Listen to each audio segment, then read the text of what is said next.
Welcome to Backstage at the Gaffe. He's Harry Allmark. And over there, that's Jacob Burley.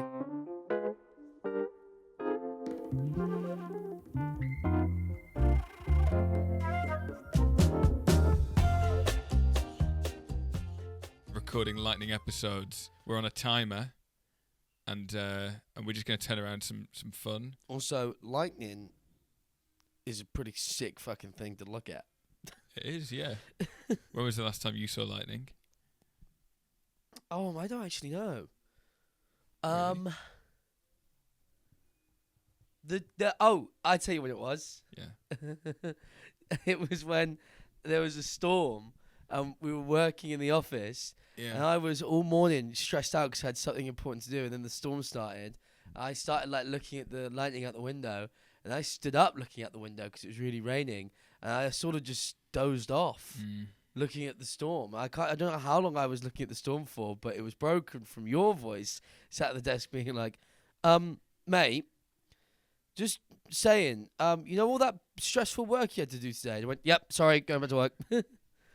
But I just got fully obsessed with looking at the storm. Do you think everyone's stories make me sound really passive-aggressive, or am I just really passive-aggressive? I think you're just really passive-aggressive. Just really passive-aggressive. It was about 20 minutes that you were looking at it, though. Yeah. You were like a cat. Yeah, sure. But I do think you are passive. It's like all of Christopher Robin's story don't make Pooh obsessed with honey. Pooh just is obsessed with honey. Like, that's it. I am to passive aggression what Winnie the Pooh is to honey. You know what's insane when you think about it? Is in Winnie the Pooh, when Pooh goes to sleep, he wears stripy blue pajamas. Mm-hmm. Shirt and bottoms. Yep. So he's aware what bottoms are. Yeah. No, he chooses not to wear it. Chooses not to wear them. Yeah. It's crazy, isn't it? It's kind of his woods, though, isn't it? Who's going to talk to him and tell him not to? That's true, yeah. A lot of people do. Yeah. He is the main You can guy. walk around your own house with just a shirt on. It doesn't matter. It's your house. Do you think they get a lot of kind of income coming in because he's a celebrity, though? Like if you lived in a village with, say, George Clooney, and you had loads of money coming in from tourism because people came to see George Clooney, and then George decided he wasn't going to wear trousers anymore, would you stop him? I mean, what about the flip reverse of that? Do you reckon that they're getting less and less of their own space due to deforestation? How is that a flip of that? Like, rather than It's they got just a completely independent thing. You just wanted to talk about something else, and you tried to link it to the previous. No, thing. I didn't. Rather than having like a big infrastructure that boosts the woods.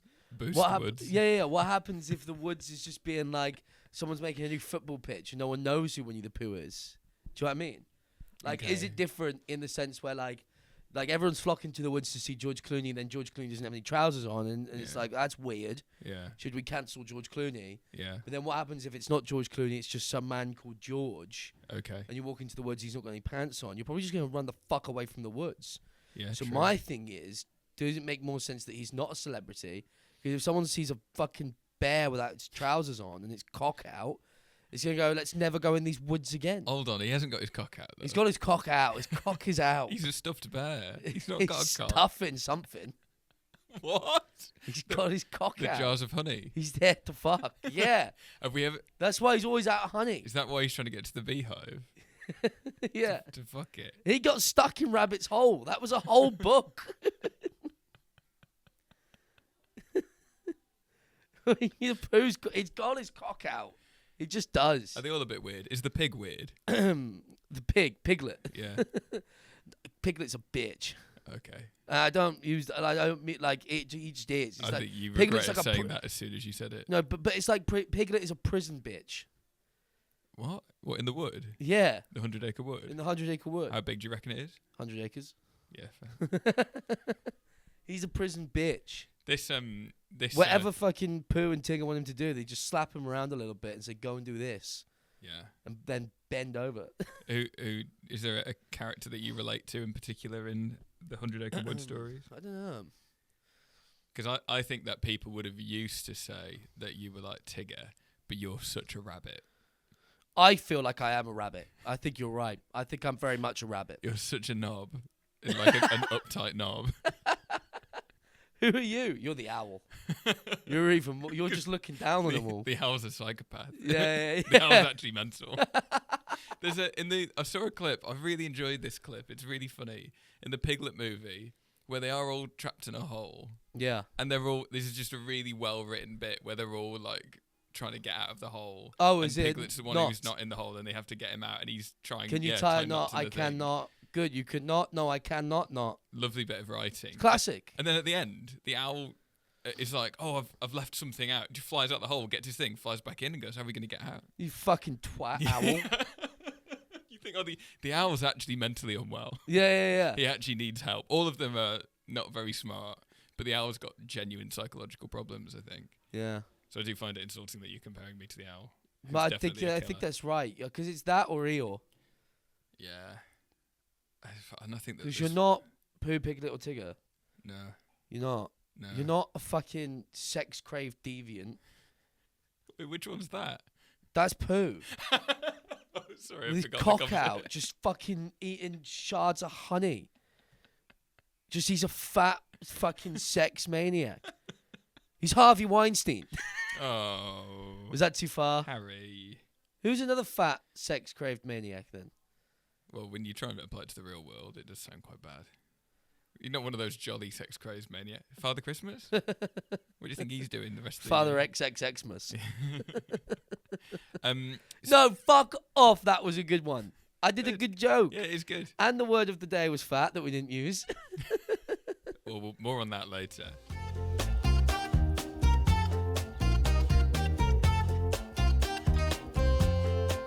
You sent me a voice note. I'd actually sent you 2 voice notes. You hadn't listened to I had listened to the first one. I just forgot to reply. I don't know what to reply to the first one. I can't actually remember what it was. The first one was... Yeah, I've just remembered. Let me get it right. It's something along the lines of I like opening these. I always send them with a morning, mate. Hope you're doing well. Yeah. Well, I can't remember the fucking middle bit. Because we were talking about the Jungle Book a few episodes ago. Yeah. And how Mowgli, obviously was raised by wolves. And I was just saying, what about, in the jungle, there's a boy who gets abandoned by his family or his family get killed, something like that, and then he gets adopted and raised by cookie monsters. Yeah. Cookie. Do you think he'd just like cookies? I think that'd be a really good film. Yeah, but it's quite interesting, isn't it? Because... It'd be called Cookie Man. Cookie Man. Because what would be interesting is, like, there's not really any cookies in the jungle. No. Well, there must be. They're probably eating wild cookies. Or do you think they make their own cookies? No, I think they've got, like... I think they're like never satisfied kind of creatures. An eternal hunger. Yeah. Mm-hmm. So they survive, but they've got this crave for this thing they don't know what it is. And then Mowgli, the cookie monster, makes it into town. And then... loses his mind. Because they've got cookies. There's cookies everywhere. Which town is it? New York? Yeah, it's New York. It's Elf. York, yeah. It's Elf. But It's the movie Elf. He goes mental. Yeah, but he just starts killing everyone. Because they're cookies. Because they just don't give him enough cookies. He's like, I want all the cookies. Everyone goes, what? He starts... he's got like a machete as well. And he goes crazy, and then he kind of starts to look more like a cookie monster, and then the Sesame Street characters manage to calm him down, and that's how he becomes the Cookie Monster. It's an origin story. Oh shit! So the Cookie Monster isn't actually start out as a Cookie Monster. He was a man. He was a man, but he went crazy.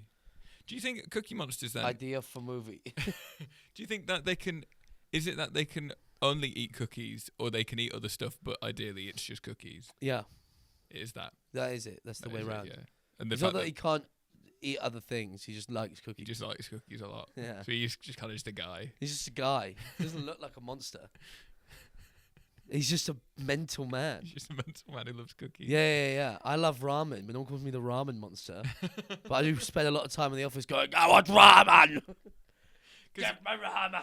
And he's just not. He's not got ramen. Is he dyslexic as well? Because his grammar's not amazing, is it? Yeah. He just says like me cookies. Me cookie. Give me cookie. Give me cookies. Give me ramen. Give me egg.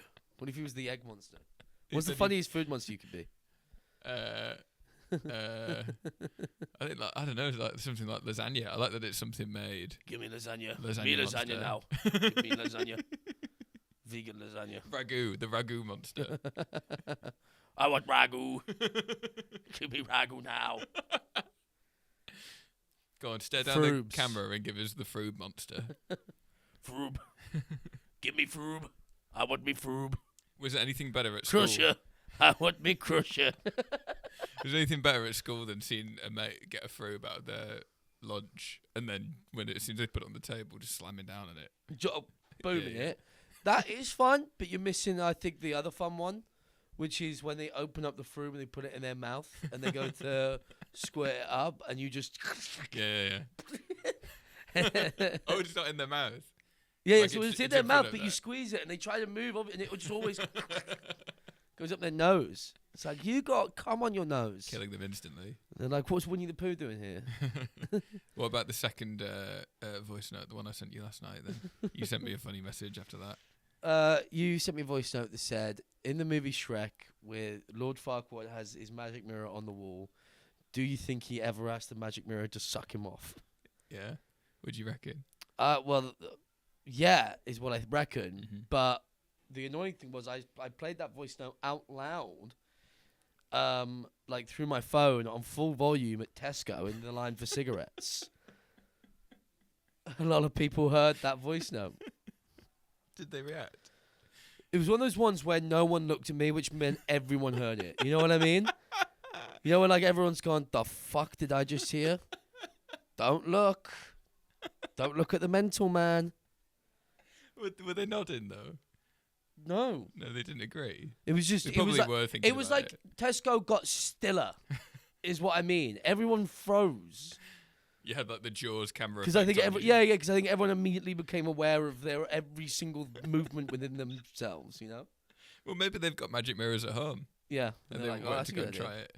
Because the thing is, because Lord Farquaad's quite short and the mirror's quite tall, but I presume that its face can move within the mirror. So it can move to lower down in the mirror, for example. Well, Michael Jackson was a creep. He wrote a whole song about it. Yeah, man in the mirror. Yeah. I'm looking at the man in the mirror. Oh, I'm wondering if he'll suck my cock. Yeah, wondering if it'll do him a favour. Nice. Yeah.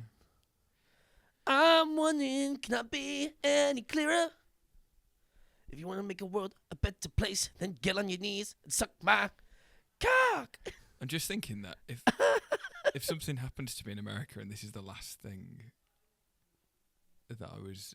This will be your involved legacy. in, this I'll is my play this legacy. one. I'll play the voice note. Should we hear the voice note? Yeah, you can play the voice note.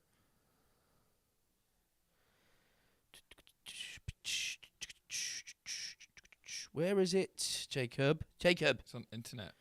It's on That was WhatsApp, isn't it? Yeah. It didn't record. I just shrieked. That was your response. Hey mate, I hope that you're doing well. I noticed that you still haven't listened to the voice note that I sent you from the other day, which I think is a bit rude. But just tangentially on a similar thing, you know, in Shrek, do you think that Lord Farquaad ever tried to get the mirror to suck him off? And that's how fast I talk as well. Huh? That's how fast I talk as well. That is how fast you talk.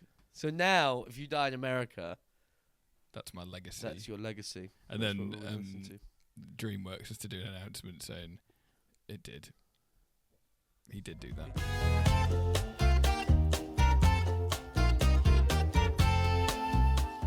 I heard a very interesting thing about Aunty Donna yesterday. Oh yeah, Mm. they're on tour at the moment, aren't they? They're on tour. So we had David Cheros here last night, which was great. Star of Really great Taskmaster show. New Zealand. Yes, he was opening for them, and we were chatting about for Aunty Donna as well whilst he was in the UK, and he was chatting to me about their writing process. I really like their writing process, which is one of the things they'll do is they'll improvise for like 2 hours, 2.5 hours, and that's when they'll start coming up with their sketches.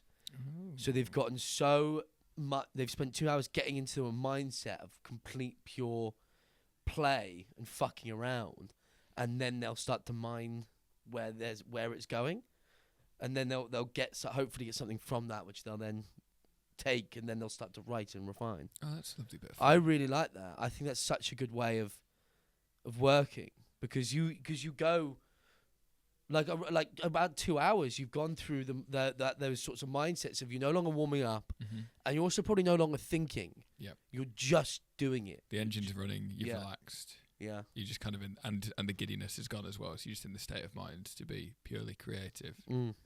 That's nice. Well, that's like how in the podcast, after about half an hour, we're warmed up, and then the podcast gets good, which is why we've reduced the length down to half an hour. Yeah, let's keep. Come on, guys. We don't want to have any fun. Yeah, we don't want to waste our time. We become really inefficient if we're having fun, so we just want to keep it. It's so cold. true. What I really like is learning so much about how everyone else operates and writes and works. I think it's really good to think about when to bring that into your own work environments. Like I'm thinking more about Henry VIII and how, like, coming up with what was it? I thought of a gag. Oh, like wouldn't it be funny if Henry VIII meets like a Mormon and finds out that Mormons have multiple wives, and then Henry VIII decrees that Britain is now a Mormon country, Mormon nation, which is exactly the kind of thing he would do as well. 100%, that's what he'd do. He loves changing like, religion. Yeah, 100%, and things like that. And like, I just kind of want to write a few more bits of Henry VIII, and then I just think it'd be funny to just sort of send him out in the wild, just chatting to people and just improvise it and figure out what sort of stuff comes from it, and then that's the show. In the streets, he's just interviewing people and finding out. Yeah. I'm Henry VIII, and I'm here to find out the state of Britain today. Well, not in Britain. That's England. all right if Henry VIII was on the MASH report. Yeah. Well, that kind of is what it is, though, isn't it? Yeah, I suppose. Is that That's not what not. you I would don't do? think that's a good Henry VIII voice. Oh, sorry. I'm sorry that I just did it off the top of my head. A character that you'll be playing. Sorry, mate. Go on. Do your Henry VIII voice then? I feel like Henry VIII would sound something more like this. Oh, yeah, that's really different. That's so different. That's me showing. I'll do it on the night. This is the night. Who died and made you king of the fucking zombies? One of the funniest lines ever. So do you I'll do it on the night. This is the night. It's like the film. Shaun of the Dead. Sure they do.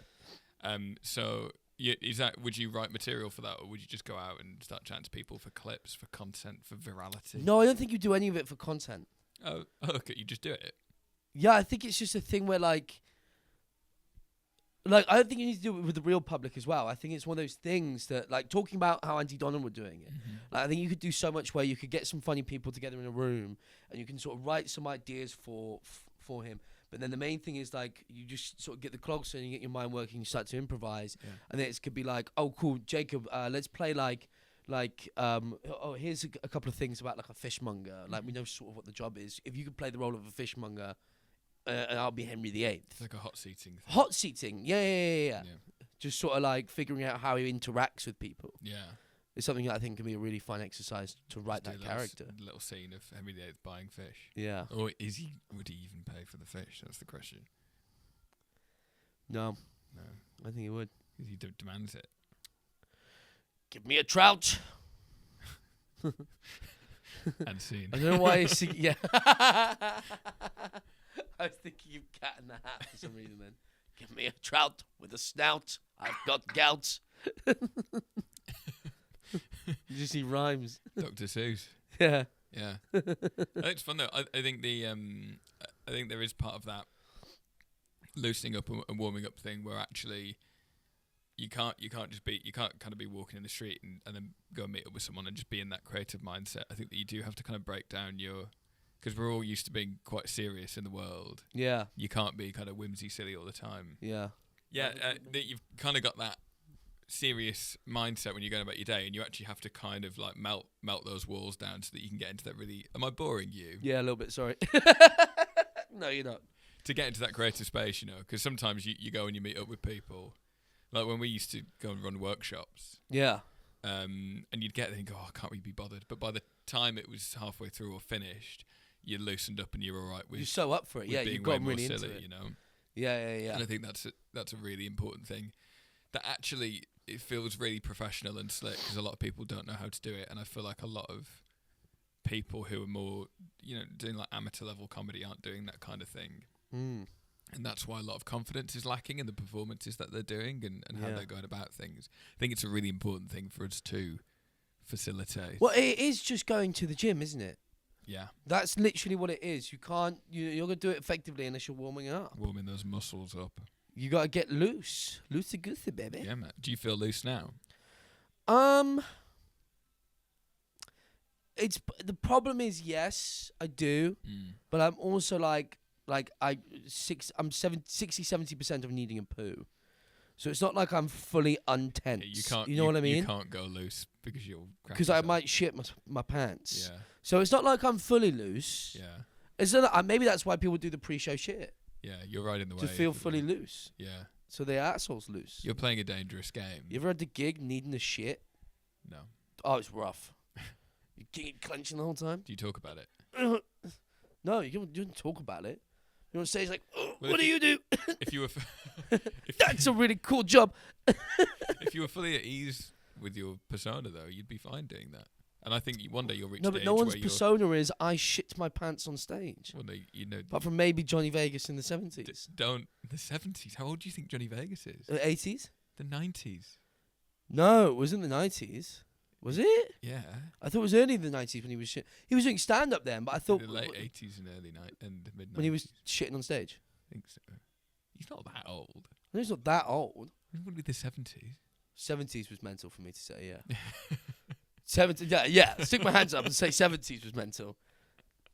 The ancient creature, not also as Johnny Vegas. Yeah. Yeah, I think one day you're going to reach a level of ease where actually you will be trying to make sure that you need a shit on stage because it will give you that like. Oh, what the like fear needing a a little wee? bit. You know, you're riding at that high of, you know, like a serial killer. Yeah. You know, almost wanting to get caught. Yeah. You're almost wanting to get caught short. I went to the Comedy Store yesterday, 2 days ago. Mm-hmm. Not yesterday, yeah, 2 days ago. And watched the Comedy Store players. And one of them asked for a suggestion, and I shouted bouldering, and they said, "What's that?" And I lost respect for him. I lost respect. I went like rock climbing. He went, don't know "Oh, what bouldering is." huh?" No one's ever mentioned bouldering to them before. It's crazy, isn't it? It's crazy. Did they say anything funny? He was like, "What's that?" I was like, "Rock climbing." And, right. And then That they was it. did the scene, and he would say rock climbing. Some people call it bouldering, but I say rock climbing. That was the recurring gag. That's really I disappointing. lost respect for him. They were really great. They were really, really great. But Well, him, I lost respect for him. They probably listen to this, so. So you've never been fucking bouldering? Have you got a message for Everyone- the Comedy Store players? Gas me. Because you know you've got the knowledge. I know what bouldering is. You know what bouldering is. That's what you need to know. If you can boulder in improv, you can boulder in real life.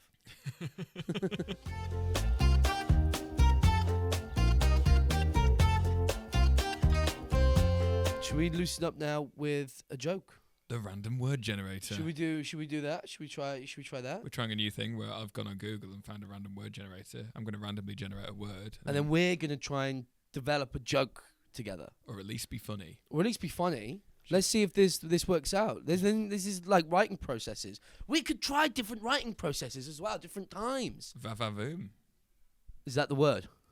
No. Good. But the first word when we were testing this was just fat, which, Which we ended up riffing with Winnie the Pooh. yeah, that's true. I think XXX Yeah. is really funny. So you can have that if you're listening. Generate Like, word. not funny enough for I put it in a show, but like good for off the cuff, you know. The word is dialogue. My Fuck's sake. when I used to write, I just kept like I didn't do one-liners, but one-liners kept coming to me, and I had the joke. I think that trees should just be called monologues. That's fun. Yeah. So my brain is naturally going to. Yeah, my brain's going to the same place. Oh, there was a haunted log, a wizard log. Yeah. That would walk around cursing everyone to death. He was a dialogue. A dialogue, yeah. Yeah, That's nice. yeah. Dialogue, isn't that what you put a hammock between? Yeah. It's not great. Let's keep going. It is a Let's joke. have a dialogue. Well, we've had a dialogue. No, let's have more of a This dialogue. is the 14th episode of an We extended. like, you know, people. When do people say let's open up? What do people use dialogue for? It's normally when something HR is. It's my head's gone to HR as well. Again. We need to open a dialogue. Yeah. So maybe it's like, is there like a HR thing? Like people say, did they say open a dialogue? We should open a dialogue together. Start a dialogue. Yeah. Is it start a dialogue? Because sometimes it's like, oh, we're starting a national conversation, isn't it? Yeah. Opening a social dialogue, or you have a dialogue in a script where people are talking to each other. Yeah. Pre-written. What's like a gag around dialogues then? Or is it just like are we doing like a one-liner? If we're doing a one-liner, then it makes more sense to focus on the cursed log man that you die with. Or we try and do something meta, like a bit about it. Dial a log. Which is dial a log. Yeah. Dial up a log. Yeah, I need a log stat. Dial a log. I need something for my frog to sit on. Dial Yellow a frog. pages. Dial a log. Dial a log. Yeah. Dialogue, diafrog. Thank you for listening to this episode of Diabog. Backstage at the Gaff. Diabog. Yeah. That's how Elvis died. You know what? 'Cause he died on the toilet. You know what would be nice, actually? I think we make a bit of an effort with it. Yeah. And then we said, listeners, send us in a joke about dialogue. Yeah, can you do and then better? we listen it. Dear me. We read it out on a future episode. That's true. So we've given it a go. Yeah. We've laid the foundations. We've put the cross in, and now you score the goal. Do you reckon in the office, deaf people get to do what they want? Like, no HR consequences, because they struggle to start a dialogue. That's true. Yeah. Nice. Is there something there? There Or is might that be. just offensive? Well, I think to we're going the to find out. disabled? I think we're going to find out in 3 weeks, aren't we? Yeah, that's true. So we'll see. I wonder if I'm just being Probably. ableist. Chances are.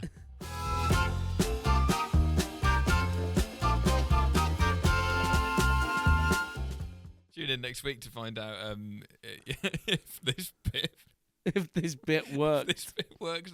We have to persevere. Yeah. Because Let's that keep was going. a hard word. No, not now. We're ending this episode. No, now. I know we are, but I mean, let's keep going with it. I like the Yeah, idea. no, of this. we'll keep trying. Yeah, yummy. Delicious. Yummy bears. Who's a bear? Winifred, the poo. I also as well, by the way, talking of poo, I've gotten to 90%. I got a dial-a-bog to take a log. Yeah. Thank you for listening to this episode of Backstage at the Gaff. You can find us on YouTube and your local podcast platform, where you should follow and give us a 5-star review, and then go on YouTube and like everything as well. Yeah, and come watch some shows. Yeah, go on our website. Yep. Thanks, everyone. Thanks, bye. See you next week. Holy Bye. shit.